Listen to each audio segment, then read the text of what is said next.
Well, hello, everybody out there in Facebook world. Christina and I are so excited about tonight. We're here to chat with you about the brand new curriculum. Her and I are both set to launch on May 10th. So when you wake up in the morning, the curriculum will be on Teachers Pay Teachers in both of our stores on May 10th. And we thought it would just be so exciting tonight to talk to you about the curriculum. And so I wanted to first introduce myself to you. My name is Jen Bengel, and I've taught in grades 3, 4, 5, and 6. I have a master's in reading for grades K through 12 and a postgraduate as a literacy collaborative coordinator. I trained with Irene Fountas and her colleagues at Lesley University in Boston. It was an amazing experience. And Christina, I was hoping maybe you could introduce yourself and tell everybody who you are.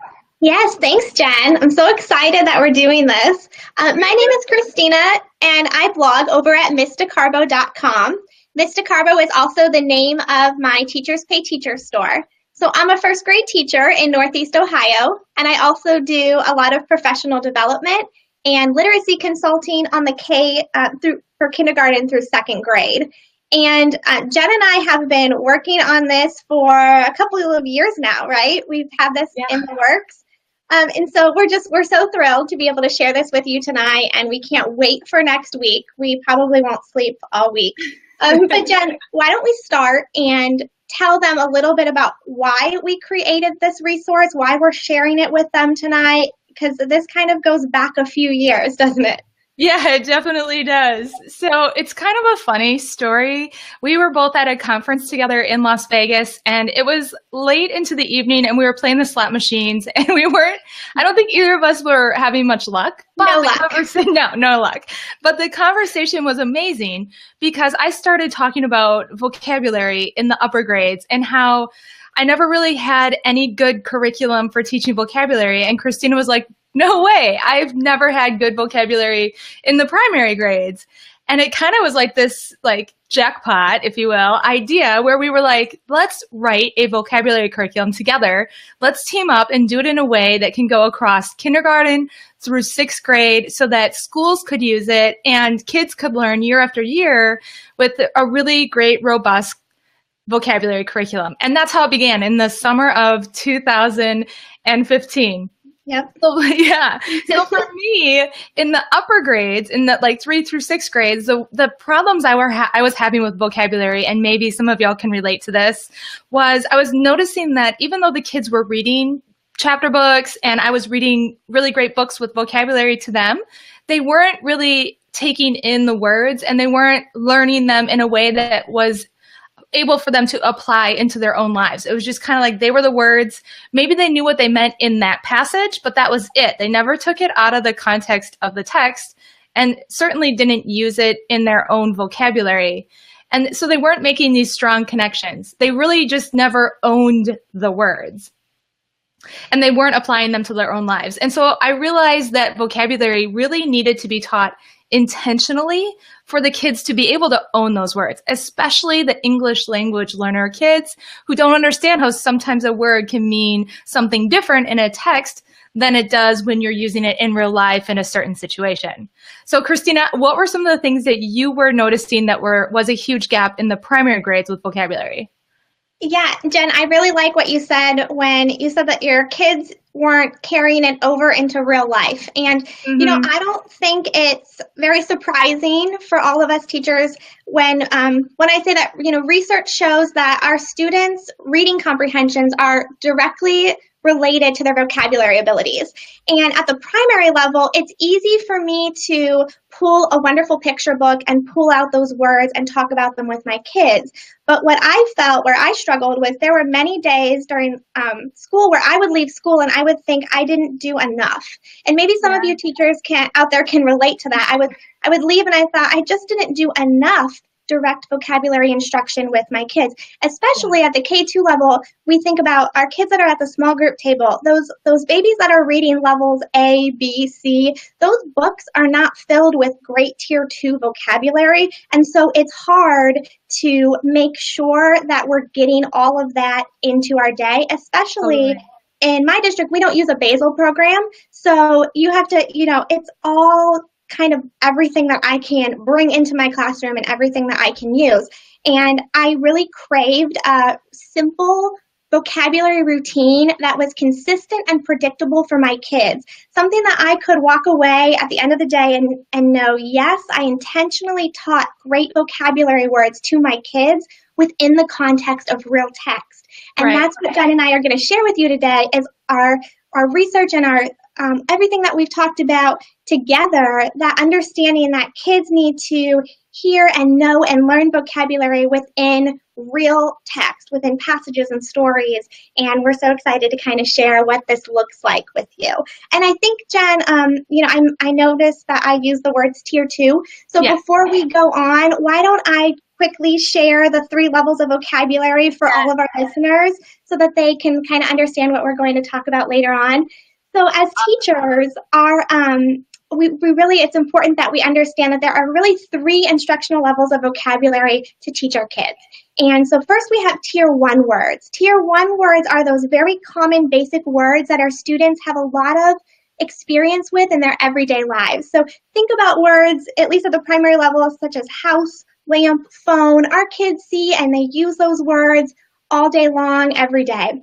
Then we have tier 2 words, and tier 2 words are those general words that we're going to see them across many content areas, and those are the words that are going to have a lot of multiple meanings, and they're the words that students have the most trouble with because they misinterpret them a lot within text and within discussion. So think about words like timid, patient, clever, and you'll see as we talk about our programs tonight that those tier 2 words are the words that we heavily focus on in these resources. And then your tier 3 words are going to be really your low frequency words. These are words that are really domain specific, and your students are not going to really use them outside of the academic course or career that they're in. So think about words like photosynthesis.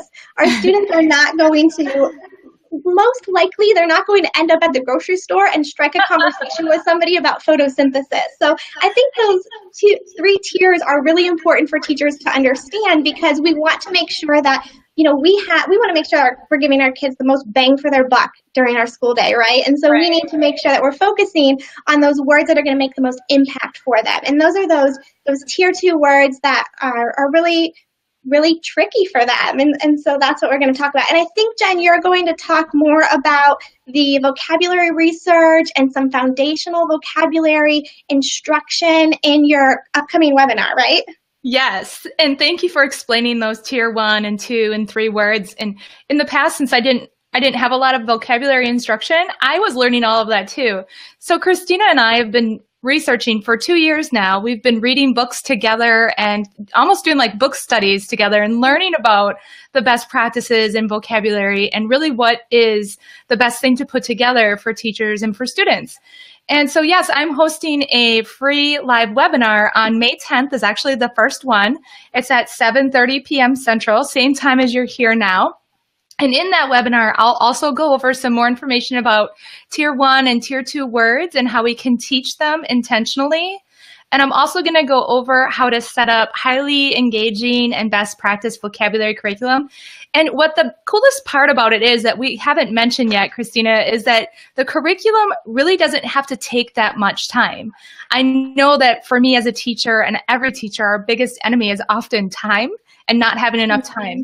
So we designed the curriculum to work in the space of 15, 20 minutes a day, maybe in kindergarten a little longer because they need a little extra time with most things, right? Depends on the time of the year. Right? Exactly. But in the upper grades, you can do the vocabulary curriculum in 15, 20 minutes a day, and you can extend it for as long as you would like. But the core of it really is all you need is 15 or 20 minutes. So that's really exciting, and I'll share that with you in the webinar. I'm also going to go over step-by-step directions on how I use vocabulary notebooks, and I'll show you how I set up the notebooks, what goes inside of them, and I'll share tons of tips for planning, organizing, managing, and assessing vocabulary. If you aren't signed up for the webinar yet, I don't know if some of you have been in my webinars before, I'd love for you to join me. If you haven't ever been to a webinar, it's super easy. You just need to go to jenbengelwebinars.com. and click the date that you want to watch live, and that will take you to a page that will ask you to register. And then right after you register, you'll get an email. And that email will have a special link for you to join the webinar when it's time. And all you have to do is click that link. I recommend going in about 15 minutes early. I do expect the first night to fill up, so come in about 15 minutes early. Click that link and it'll take you to the webinar. And basically you'll just be able to see my screen and you'll hear me talk, and it's going to be awesome. I'll have a certificate of participation, and there's a workbook, and I'll be giving you lots of things too that'll be helpful for the webinar. So hopefully you can join me for that. We'll post some comments in the thread as we get done about how you can get to that webinar tonight too. So, okay, Christina, I want you to tell everybody what they've all been waiting for, what we've been teasing everybody about. Tell them what the K2, I know. Tell them what the K2 curriculum looks like on the inside. All right. Okay, well, let me dive right in. I'm going to share with you what the K2 curriculum is, how it's set up, and then I'm going to walk you quickly through your weekly routine that you can use with your kids. All right, so both of our sets are 8 weeks long, and you might be thinking, why 8? Why not 9 when there's usually 9 weeks in a quarter? And the reason why Jen and I picked 8 weeks is because we want this to be flexible for you. So the chances are you're not going to start a vocabulary routine during your first week of school. You're not going to, you might be really busy that week before Christmas break. I know I'm usually super busy. There's lots of school events. And so it really gives you the flexibility where you can take a week off here and there, and you can really adapt it to meet your needs.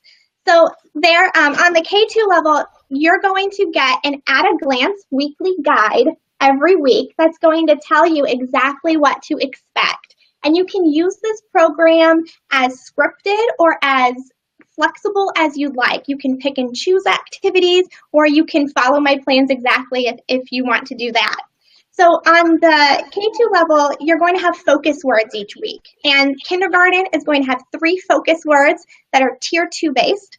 And grades 1 and 2 are going to have 4 and 5 focus words. I also included a teacher word guide for you every week. So this paper is going to tell you the kid-friendly definitions. I give you kid-friendly examples that you can use with the words. You're going to have synonyms, antonyms, and even those words that have multiple meanings. All of that information is going to be on here for you so that you can, it just makes it really easy for you as a teacher. Yeah. So let me walk you through a typical week, a 5-day plan in your classroom.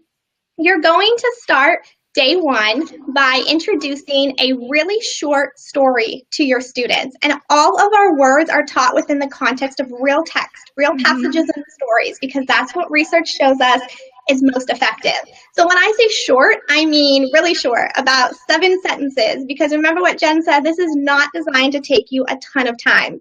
So this is a typical introduction story, and it'll vary a little depending on the kindergarten through 2nd grade. But you can see that the words are not filled in the story. It's set up like a closed activity. And I prefer to put my introduction story into a pocket chart. I do have a page that you can project onto your screen if you'd like. But the reason I like a pocket chart is because it makes the story really interactive, so your kids can physically manipulate the word cards that come with the story. So I couldn't put my entire pocket chart, it wouldn't fit behind me. So Jen, I took a picture for them. But what you're going to do is you're going to share the story for day 1 with your kids, and this is via 1st grade one. You can see that your students can't see this week's focus words yet, and there's a reason for that. You're going to share the story with your kids, and then you're going to ask them, what words do you already know that could make sense in the story? And that's really doing 2 things for your kids, and this is actually a strategy that you can use anytime you introduce vocabulary to your students, even this week.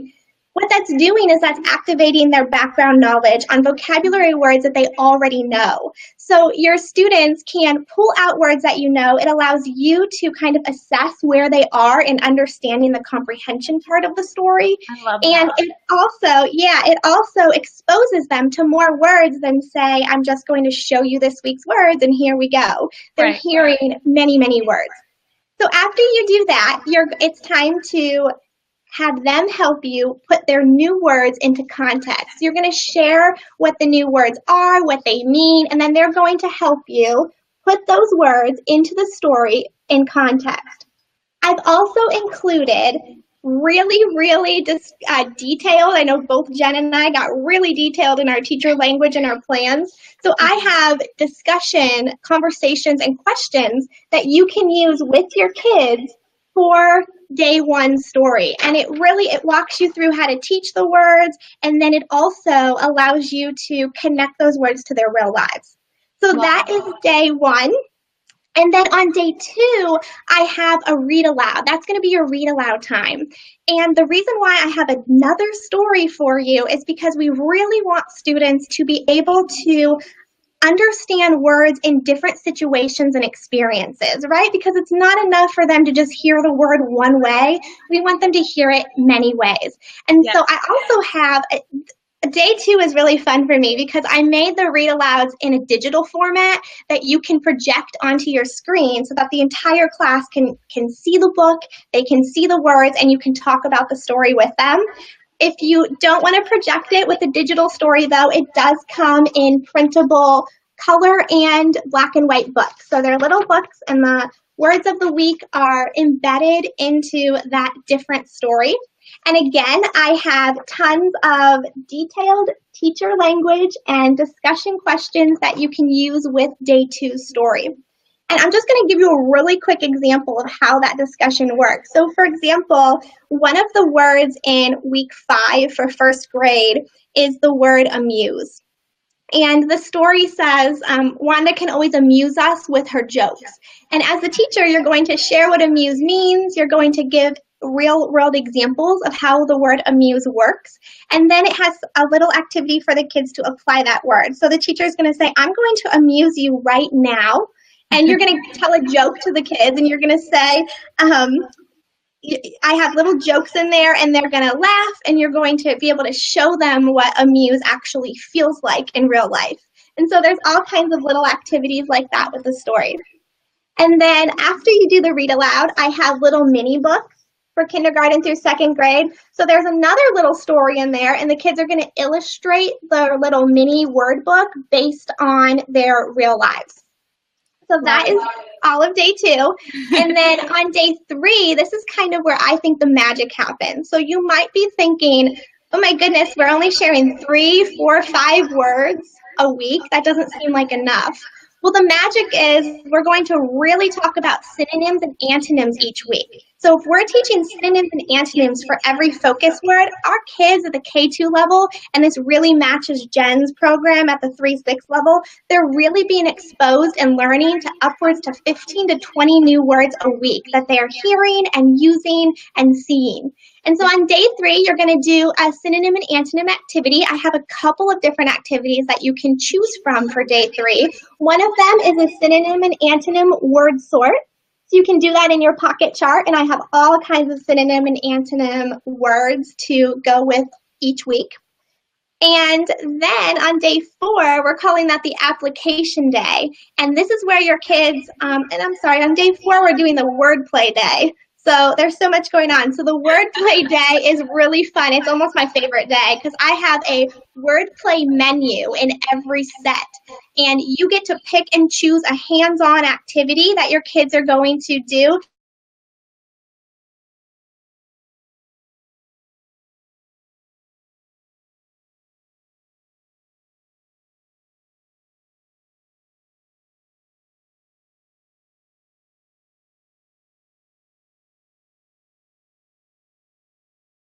Day 4.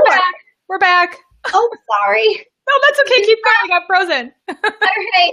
And then and the last day on day 5 is the application day. And this is where the kids are going to apply the words that they learned within their writing and in a writer's workshop type of experience. So for kindergarten, I have almost like a journal prompt for each week. And in kindergarten, the kids are going to draw a story. So they're going to work on illustrating, using the words from the week. Yeah, it's really fun. They can cut and glue their words to their different parts of their story to show their understanding. They can write it. They can just draw it. On the first grade level, I included the drawing page for you because if you're a first grade teacher, hear me out. You know we have tons of different levels in first grade. So you have the drawing story, but then you also have the draw and write where they're going to practice writing a story using their new words for the week. And then in the second grade level, I have a writing version. And then I also have a thinking STEM kind of sentence starter writing activity for you. Wow. So that's day 5, the application day. And then finally, I have included optional quick sketch, quick checks that you can use for assessments if you'd like to assess your students' understanding of their new words. So, Jen, that was like so fast. In the pack, I have detailed pages and photographs for you so you. Uh-oh, we're frozen again.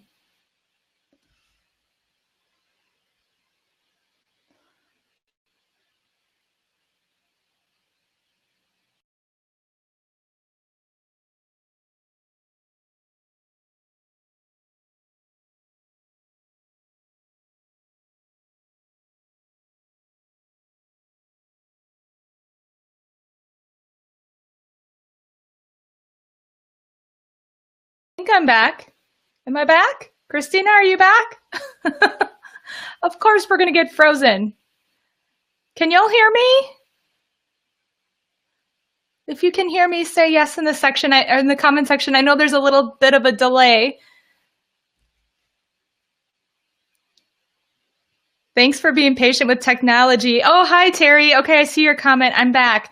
I think Christina is going to pop back, but she finished the K2 curriculum. Oh, she's back. Okay. Christina, were you finished talking about K2? I don't know where I left off now. We're talking about the pictures. Oh, yes. Okay. And then after the pictures, we just have an optional quick check that you can use if you want to assess your students' understanding of their words. Awesome. All right, Jen, why don't you tell us about how the 3 through 6 routine is set up? Okay. And by the way, I'm like amazed at all the work you've done. Like it looks awesome. So thank you for sharing it. So the grades 3 through 6 have so many similarities to the K2, but of course they have to be a little bit different because they're older kids. So how I start out the week on the vocabulary curriculum for grades 3, 4, 5, and 6. And by the way, let me just say that every grade level has their own set of words and their own set of passages every week, just like Christina's. And so the beginning of the week, I love to do a status of the class. I don't know if you've ever done a status of the class before, but it's super cool.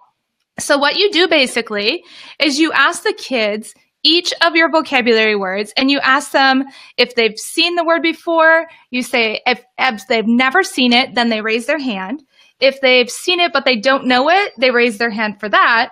If they think they know it but not 100%, they raise their hand for that. And if they know it well, they raise their hand. Wait, I'm opposite over here. So I can take a tally of all the words, and it's really quick to do. And it's a super awesome way to pre-assess and find out which words on your list for that week are your kids going to know right off the bat, and which words are going to be really tough for them that you think they're not going to master, they don't have mastered right away. And then you can think about those words and how you can actually talk about those a little bit more throughout the week.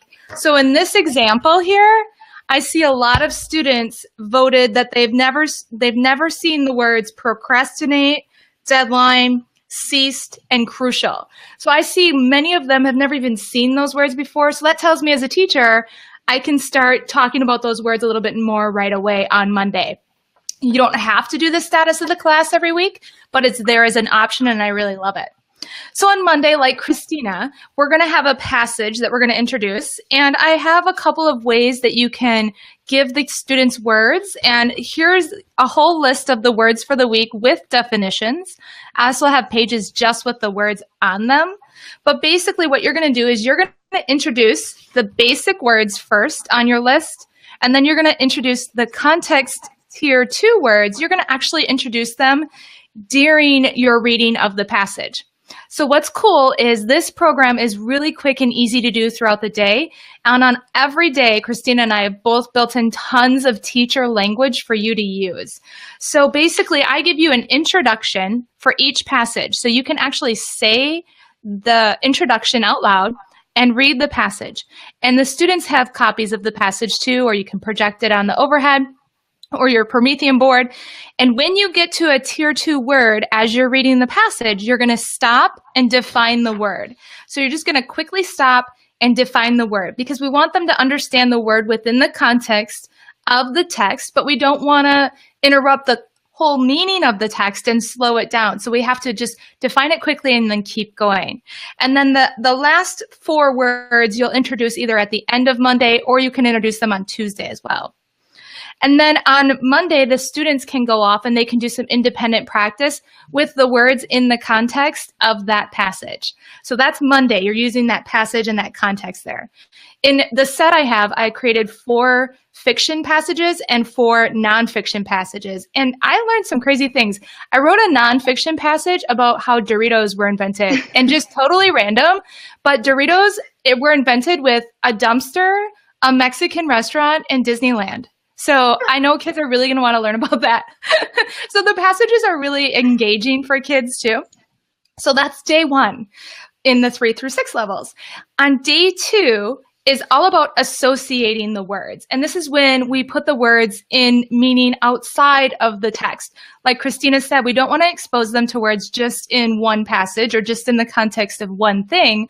We want to show the words in a variety of different ways. So on day 2, this is your teacher page. On day 2, this is what it looks like. And you have all kinds of teacher language on here, and even space for you to take notes as you make observations when you work with your class. It's super simple. It's all on one page for you. And it's a lesson that can be done in 10 minutes. So with associating words, what you're going to do is you're going to take the words and you're going to put them into positions, into scenarios, and invite the class to help you think about it. So for example, this page says, if I say something that is part of a typical day, which typical is the word, say, I do that too.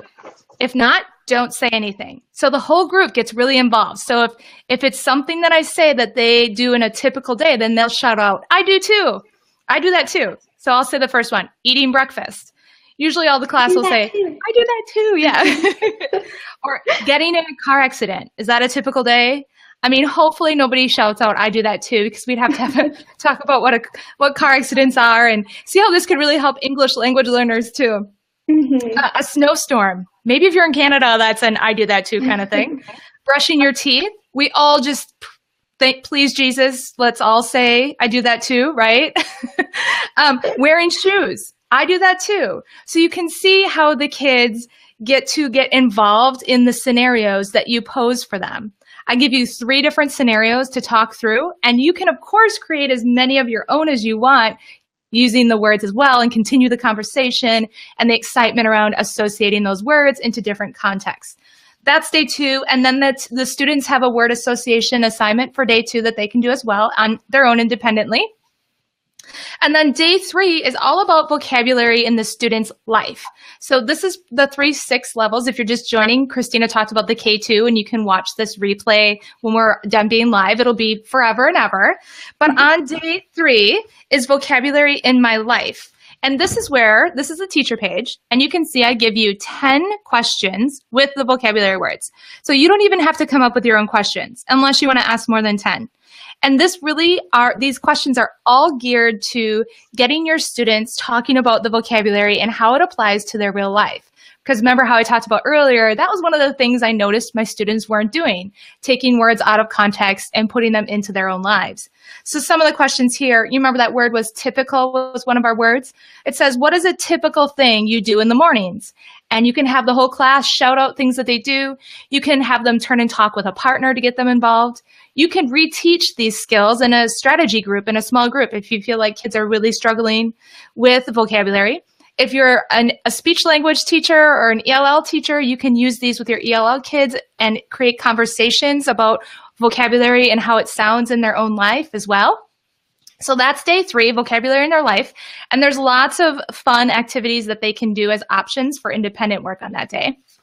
And the 4th day is about relationships. Word relationships, word to word. And this one is really fun too. So here's your teacher page. You can see it's the same sort of style. Which way? There we go. And I give you scenarios again to ask. And these are would you rather questions. And kids that are in 3 through 6, they love these would you rather questions. So a couple of examples. Would you rather complete an assignment early Complete is a vocabulary word. So would you rather complete an assignment early or procrastinate? And procrastinate is a vocabulary word. So they have 2 vocabulary words within this would you rather. And they have to know what those words mean to be able to make a decision. So what would you rather do? Would you rather have a typical day or a special day? Why? And then I ask them why. Why would you want to do that? So I give you 6 of these would you rathers for your lesson. And again, you can create your own too. But they really just get really good conversations going in your classroom. And they're really fun. The kids love to be involved in these. Would you rather be crammed on a school bus or on an airplane? Why? So they're really engaging for the kids and they love these kinds of questions. That sounds fun. They're so fun. And then for their independent work on day 4, they have more would you rather questions they have to answer on their own.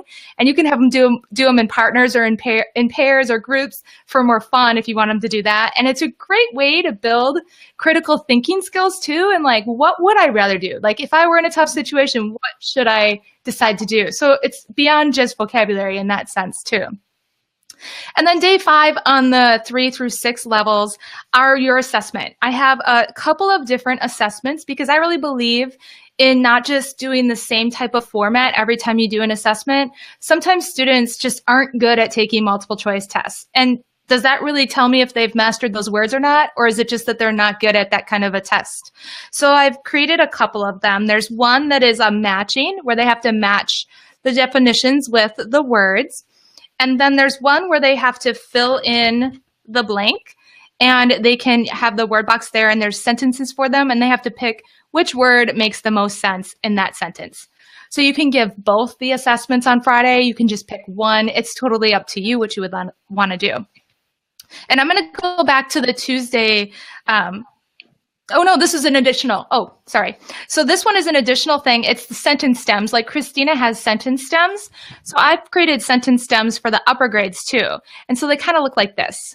And the reason why we created sentence stems is, I don't know about y'all, but so many times my students, they'd have to write their words in a sentence and they would make no sense. It would be like, the hot dog is typical. I'm like, how is a hot dog typical? What are we talking about here? So in order to help students create really robust and meaningful sentences, we started them out with a stem, and then they get to finish the sentence in their own creative, unique way, but it has to make sense. So that's a really great one that you can do as an assessment, or you can use at any time really throughout the week. So you can see how this vocabulary curriculum is so tied together between the grade levels and can easily be taught from one year to the next. And there's lots of different ways that the curriculum we've written is similar. And Christina, do you want to share some of the ways that the curriculum is similar? Yeah, well, I'm kind of over here nodding, like, are you sure we didn't do this together over the same coffee table? Jen and I are in different states, and we've been collaborating for a couple years. But I'm looking at my notes for one of the first grade day 2s, and the word is hideous. And in the teacher description and discussion, I have the teacher telling the students, briefly what hideous means and giving some real life examples. And then the teacher's asking them, would you rather see a hideous monster or a graceful ballerina? Would you rather have a hideous pet or an adorable baby sister? And why? So you can really see how they're unique in the fact that Jen and I have really taken into consideration that a kindergarten learner is not going to be the same as a 6th grade learner. So they have to look different in that aspect. But vertically across the grade levels, there are so many similarities. Besides just teaching the words within context through authentic stories and passages, we have all kinds of wordplay activities that the kids are going to get to experience and do, and you can pick and choose based on your needs. And like Jen was talking about the flexibility, what I love is that, let's say you have a 3-day week, you don't have to get worried that, oh my goodness, I'm not going to be able to get everything I need done. It's really, really easy for you to just pick out 3 days that you feel are the most important for your kids and do those activities with your students and you're good to go. I mean, this is really, you can do as much of it as you want or as little of it as you want to make it your own. And so, Jen, we've kind of been hinting about some fun little wordplay games. Why don't we go ahead and share a couple of those for them? And some of these you could even use this week with the vocabulary words that you're already teaching in your classroom. So, Jen, why don't you, since you just shared your program, why don't you go ahead and share a couple of your activities? Okay. Yeah. Okay. All right, so I will share a couple things. Okay, so this one is really fun. I have these little emoji guys that I put on a stick. Look at this guy, isn't he cute? And there's all kinds of them. And what I imagine using them for, oh, there's the mad guy right there. You can see him. But what I imagine using these for, and they can be used in so many different ways. So your whole class, you could give a set. I just laminated them and stuck them on those the fat popsicle sticks, and you could give a set to your whole class. And when you say a word, they could hold up how they feel about that word. So you could hold up different ways of how they feel about those words. That's really, really exciting. My sticks over here. That's so awesome.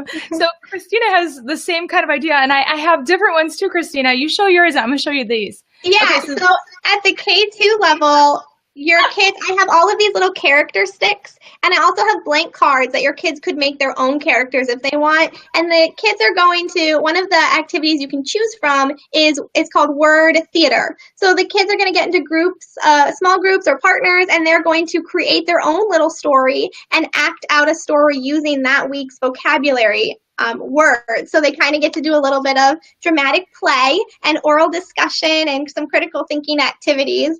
And I see that yours looks very similar. Yeah, so I have all these different options. And what's fun is the kids can do a little theater, and they can use dry erase markers and write on these and erase them. And so a group of six kids, this is how I imagine it, like a group of 6 kids could have these different sticks, and they could create some sort of story. So they could each have one holding it up. And you can also use the little emoji friends as the audience. So as the audience is listening to the little theater play, they can hold up like different feelings about different words as they're going along. So everybody is engaged and interactive. So I think fun. It's so fun, Christina, like you've created too with the theater. All right, I'll go ahead and share another one of mine, and then I'll bounce back to you. So another wordplay activity at the K2 level. So we have word theater. Another one is word chant. And I have a little rap that the kids are going to get to sing. And you're going to use your synonym antonym words with that activity. And then the other one I want to share with you tonight is called word chat. And I think that I might get some of these questions, Jen, from teachers. So I'm going to answer this question right now. Some people might be wondering, why are there not picture cards to go with your weekly words, right? Because we see that so often. We see the vocabulary word in this nice little picture. Those are great, but one of the reasons why Jen and I intentionally did not add those to our pack is because we don't want students to see a photograph or a picture and only associate that vocabulary word with that picture for the rest of their lives, if that makes sense. A lot of kids will see that, and some of your more advanced students are going to be able to easily make that transition into other scenarios and experiences, but some of your struggling kids that have a hard time with vocabulary are only going to associate that vocabulary word you taught them with that one picture that's on the card. Exactly. And that's what we don't want to do, right? We want them to be able to use and hear and understand these words within all kinds and times in their lives and all kinds of texts that they read. So one of the activities that I have in the K2 level is it's called word chat, and it's an oral discussion. And if you follow my blog at all, you know I'm so big on oral language skills. So one of the things that I've done is I do have these little picture cards, and the week is labeled down there, but you notice that the word is not on the picture cards. And the reason it's intentional, you're going to put your weekly words. I actually took a picture of what my pocket chart looked like. You're going to put all of the picture cards in your pocket chart, and then your kids are actually going to help you assign that week's word to each picture. And I don't have an answer key in my resource for this activity on purpose, because there really is no right or wrong answer to this activity as long as the students can rationalize and explain their thinking and justify it. So, for example, this is one of the little pictures on the little photograph, and one of the students might say that they think the word clever should be assigned to this photo because she's reading books, and we know that clever can mean bright and intelligent and smart. Another picture is a magician, and the students might say that they might assign the word amuse to that picture because we know that amuse means to make somebody laugh and smile, and that's what a magician does. So as long as they can justify, and a lot of your students will come up with a little story behind the picture to help you understand why they've chosen that word. And so that is a really, really fun activity, really important for critical thinking skills because they have to justify and explain it on their own. And then I also have a printable not a worksheet, but it's like a little printable that they can cut and glue the words based on the pictures that they think best represents that vocabulary for that word. So if you want to even use this as an additional activity or as an assessment even, you can use the label the photograph activity for that as well. So those are just a few of the really fun wordplay activities at the K2 level. And Jen, do you have another one that you want to share? 3-6-7? I love those. They're so cute. And it's so true what you said about not assigning the word to a picture, especially for those English language learners. They think that's only what that word means then, and that's not necessarily true at all. So I love that you did that. Another thing that I did for the 3-6 levels is I wanted to incorporate a little bit of poetry into the week and give you that as an option, just like a little bit of creativeness in there. And the more I thought about it, I was like, I really want my kids to be writing poetry, and what better way to show that they understand the words and to express creative form by doing acrostic poems. So I created acrostic poems for each of the words that you can use. And I'm actually going to show you the notebook that I have here. These are just a few examples of what you could have the acrostic poems doing. So the kids basically have to define the word in a poetic way using these acrostic poem forms. You can have them do these in their notebooks. You can have them laminated and have students using them over and over in maybe a word work center. So many of these things can be used in different times of your day as well. So I really wanted to have that poetry piece, and I thought, what a cool way to make sure they're understanding the vocabulary words, but to have them do an acrostic poem with them. So that's really cool. Yeah, and talk about critical thinking skills that they're going to need to do that. That's awesome. Right. And going along with Christina's, I want to share one other thing in the notebook, because going along with Christina's matching the picture up with the word and letting the kids choose which picture matches which word, because they all come with a different set of background knowledge, a different set of experiences, and one word might mean something totally different to me than it means to Christina or to anybody else. So this is what I created. I love these little emoji guys. You can tell I'm addicted to them. But I have the students' words at the top. They glued their words in at the top. And then for each of the emojis, they just put a word that they felt matched best under the emoji. And you can have them explain their reasonings why with partners or work on this. You can even have them talk about why a certain person, so for this word here, they wrote trouble. And you can see the emoji's got his tongue sticking out. And you can have the students explain to partners why they picked certain words to fit under certain emojis. And maybe if they're different, it's a great way to teach them how to have conversations using vocabulary with how sometimes what someone thinks about a word and what the meaning is for them is completely different than another person. And that's okay. And we have to understand that certain people think different ways, and we should be open and understanding to that. So teaching them to have conversations about how words mean a little bit different to each other is super valuable and important, and a really great life skill that they'll always take with them. Mm-hmm. So there's lots of other different ways. Christina, do you want to share? I'm gonna share one more, but you share one more maybe if you have it, and then I'll share my last one, and we'll take some questions. So if you guys have had your minds kind of going crazy, we're gonna take some questions too. So feel free to start typing those in the questions section if you'd like. But go ahead, Christina, if you want to share one more. Well, you know what, Jen, why don't I just share, you mentioned that you have a vocabulary notebook on the 3-6 side. Why don't I just share what I have on the K2 side as far as that goes? So again, they can kind of see the similarities. Awesome. For the K2 packs, you can choose to, this is all optional, so it's not part of the routine, but you could certainly do this at any time of your day within the week.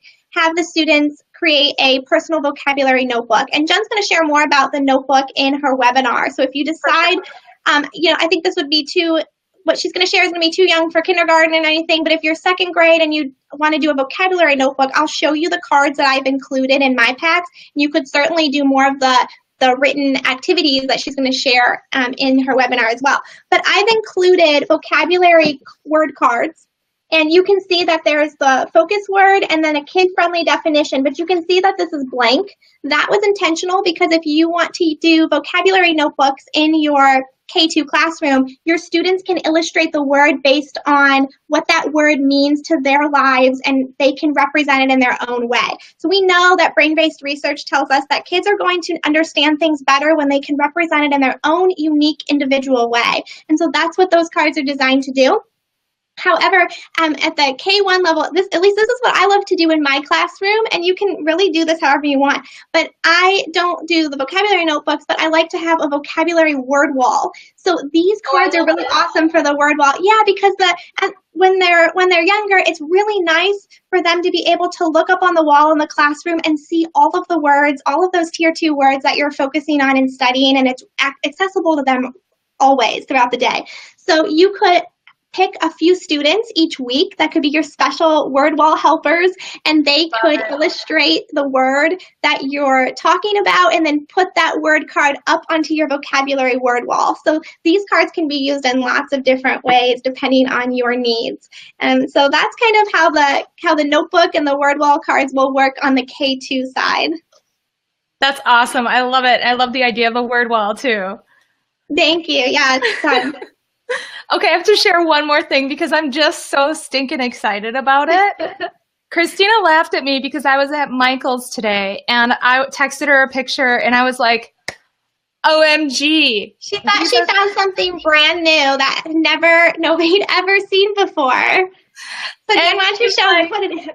So I take a picture of it, and then she sends me a picture back of 17 of them in her closet. Like, yeah, I use those all the time. And I was like, you're going to be blown away. Life changing. She's like, yeah, I have 7, but they are so wonderful. Show them what it is. Okay, you can use them for storage. Ready? Dun, dun, dun. Okay.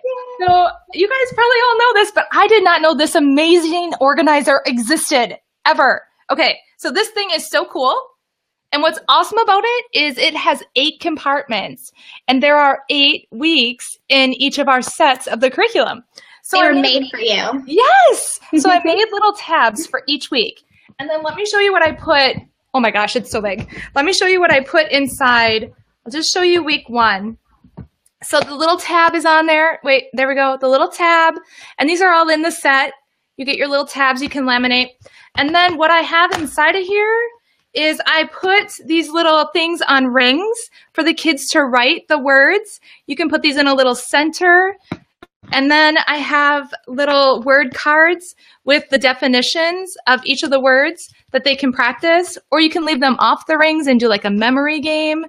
And I have the would you rather questions. These are great for literature circles. You could have them ask each other, would you rather do this or do that? So all the words from week 1. And what I love about this is then the learning can continue. So during a center, the students could pick week 2 or they could pick week 3 to work on, even if it's week 20, it doesn't matter. And the last thing I put in there are these little cute little emojis. And they can write down words that they think about with those emojis on here too. So they have all those in there. So I stuck these all. I know. I was like so excited. And Christina was like, Jen, those have been around forever. And I have like 20 packs of those. But if you're like the little things that matters. I just could not wait to get home and like organize it. But if you're like me and you did not know these existed, now you do. They're so awesome.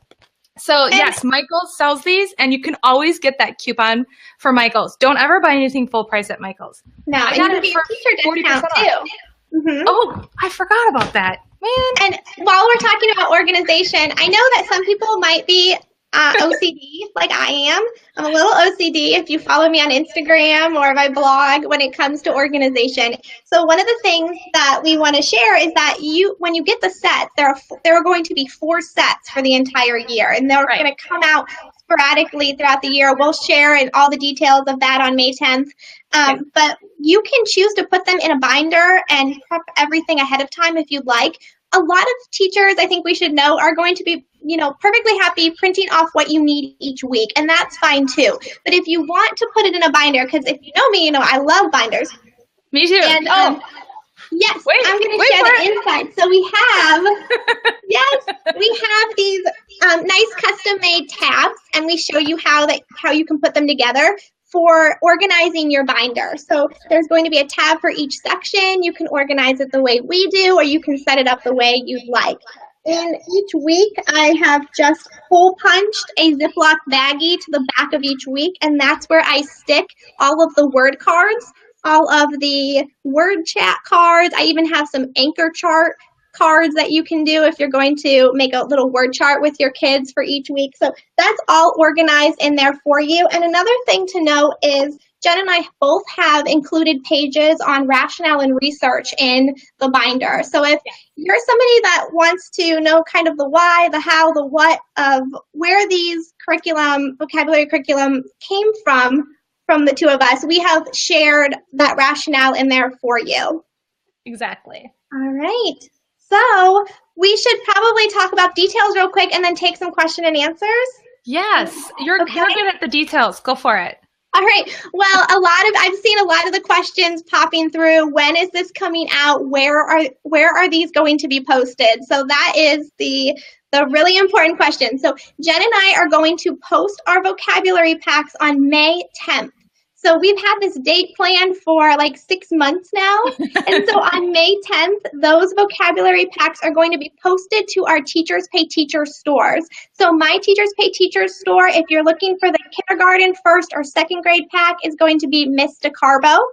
And Jen's, if you're looking for grades 3 through 6, hers is going to be, is your store under Jen Bengel or Out of This World Literacy? It's Jen Bengel. And as a matter of fact, if you type in jenbengel.com, it'll take you to my store. So okay, awesome. Yeah. Awesome. Yeah, and if you just type in Miss Decarbo, mine will pop up as well. The second grade pack, I just want to quickly mention, the second grade pack will be available on May 10th. When you download it on May 10th, if you get it, you're going to have about 2 to 3 weeks in there. That's going to be a pre-sale pack for grade 2, but I don't want you to worry because I will be adding the remainder of those 8 weeks within a couple of weeks when I post it. I promise. She's working really hard. I've been stressing about that so much, you guys. But we had a string of sicknesses in my family. I have a little 1-year-old over the past month, so it kind of threw me a little bit behind. But if you're grade 2, there will still be about 2 to 3 weeks. I'm going to shoot for 4 weeks that are going to be available for you at that time, and then we'll upload the rest in a couple weeks. But another important detail. Let's see. Did I share? I shared when. Tell them that. I'll tell them that the first. So we both agreed that for the first 24 hours that we post the curriculum, we're going to offer it for 20% off. So celebration sale. Yes. So once we post it, it will be for the first 24 hours. It will be on sale for 20% off. And how we're going to post it is we'll post the first set for all the grades. So you'll get the first 8 weeks. What one teacher was telling me the other day, which I thought was super cool, was she was really excited to just try it out for a couple of weeks at the end of the school year. Yeah, just to kind of play with it. As teachers, we all have our own style, how the kids respond to it, so that when she goes back to school in the fall, then she'll have a really good idea of how she wants her weekly plan to go. Because there's so many options, right? There's so many options for you in the program. So she's going to try it out the last couple weeks in May, play around with it. And it's something new and exciting at the end of the year, which we all need something new and exciting at the end of the year. So when you wake up on May 10th, they should, now barring some crazy technical difficulties overnight on the site, they should all be posted. So the first sets will be posted.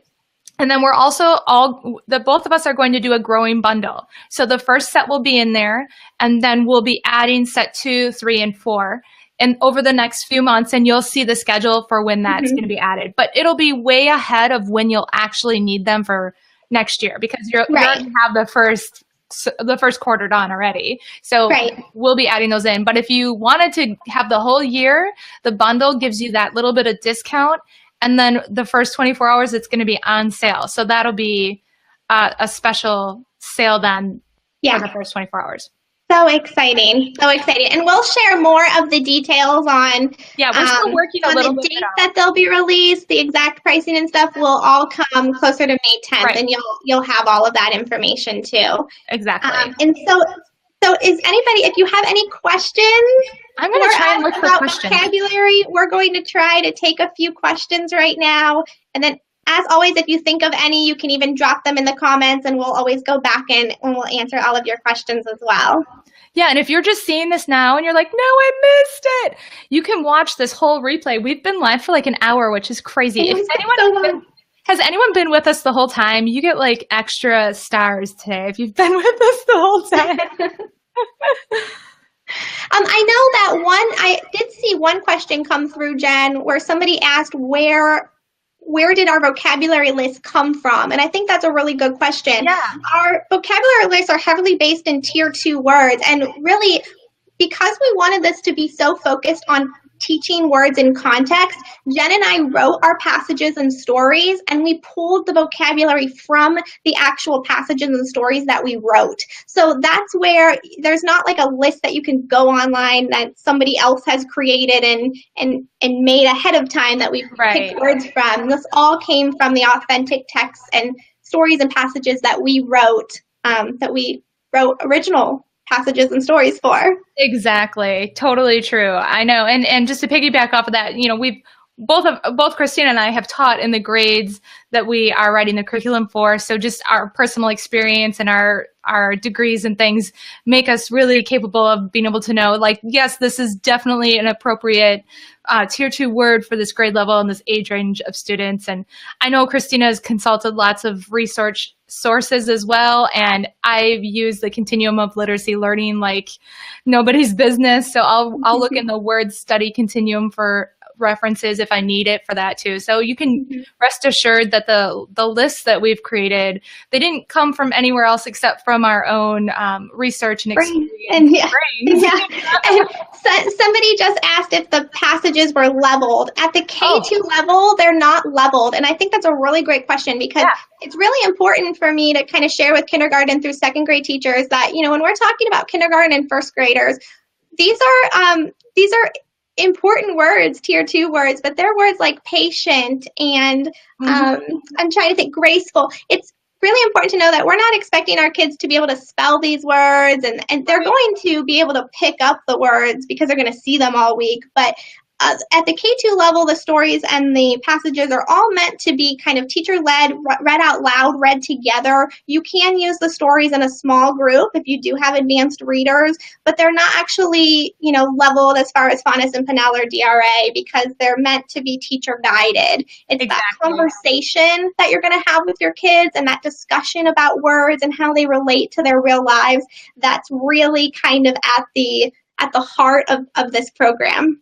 Yeah, and that listening comprehension element, there's really no need for them to be decoding anything. And really the biggest reason why we level things, one of the biggest reasons, is so that they can decode the text and read it fluently. While with this, the teacher is reading the text, so there's no need to separate or differentiate the passage levels in the vocabulary curriculum. Yeah, and I like how, because you just used the word differentiation, I do know that both of us have given little suggestions throughout the way of how you can differentiate some of the activities for your kids. So, as far as the wordplay activities at the K2 level, I've given a differentiation suggestion. So, for example, when we're talking about synonyms and antonyms, we can put those synonyms into the introduction story and talk about how the story changes. for kids that really pick that up, you can do the same thing with antonyms. And a lot of those stories aren't going to make sense with the antonyms, and it's going to really change the context of the story. But that's kind of a challenge that you can talk through with your kids. Yeah, definitely. I saw another question. Oh, you may have said this at the beginning, but about how much time would you need for each daily lesson? So in the upper grades 3 through 6, you can teach the core of the curriculum in 15 minutes a day. The lesson maybe will be 10 minutes, depending on how long you want to extend the oral conversation. So it can be as long as you want it to be or as quick as you need it to be. 15 minutes will give you enough time each day to cover your whole group instruction. And then whatever you want them doing independently, there's an independent practice each day built in. And then all those additional fun things, you can decide what you want to do based on your needs of your students, the time, your schedule, and all that good stuff too.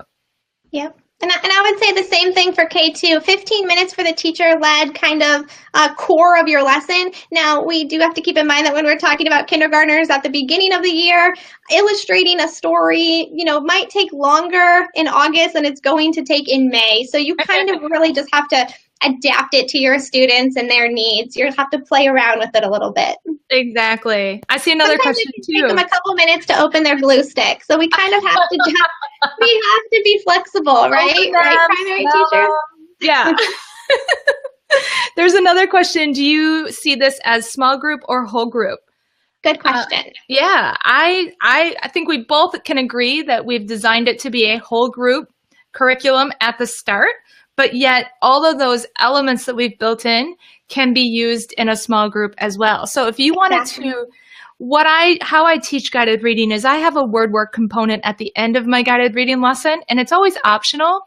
But now that I have this vocabulary curriculum with those students that I have with me, I can use one of my elements from the vocabulary curriculum during that 5-minute word work that I want to do in guided reading. So I can integrate that right into my guided reading group as well. I can totally see that happening. Yeah, I can see it happening both ways. You could use it in a small group. If you're a small group intervention teacher, this is definitely something that you can use with your class and with your little group. One of the reasons why I like to do the read aloud and the introduction story as a whole group is because I think there's something to say about when you bring more kids into the conversation and discussion, sharing their life experiences and how they make connections. So, you're just going to get more opinions and ideas and thoughts for all the students to be exposed to rather than a small group compared to 2 or 3 kids, but either way will definitely work. Yes, definitely. Okay, I don't see any more questions coming through, and I don't know how to go back. Do you see any, Christina? I don't. I think we've about covered everything. If you have additional questions, feel free to drop them down in the comments, and we can always answer them later on. If you follow my Facebook page at Miss Decarbo, I'll make sure to share this Facebook Live onto my page. So if you're a kindergarten through 2nd grade teacher and you get, some pretty specific questions there, I can help you out a little bit more. Perfect. Yeah, definitely. Right. So May 10th is the day, and we will give you more details on the exact price then, or coming up, but know that it's going to be on sale. Each of the sets and each of the growing bundles will be on sale the first 24 hours. So you can check that out. Mark your calendar so you don't miss that first 24 hours. And join me in the webinar on May 10th too. You can join me by going to jenbengelwebinars.com and finding May 10th, just clicking on it and follow I think it's like 2 steps and you're in. And I'm going to be going over a lot more details, especially like offering some special cool things and showing the notebook a little bit more and sharing more about the research behind it and all that good stuff too. So hopefully awesome. I know. All right. Thank you so much, everybody, for tuning in and joining us tonight. We're thrilled that you were here, and we appreciate it so much. And we hope you guys have a really, really great rest of your week. And we'll see you on May 10th. Yay, May 10th. Jazz hands. Right. Okay. Bye, everybody. All right. Bye.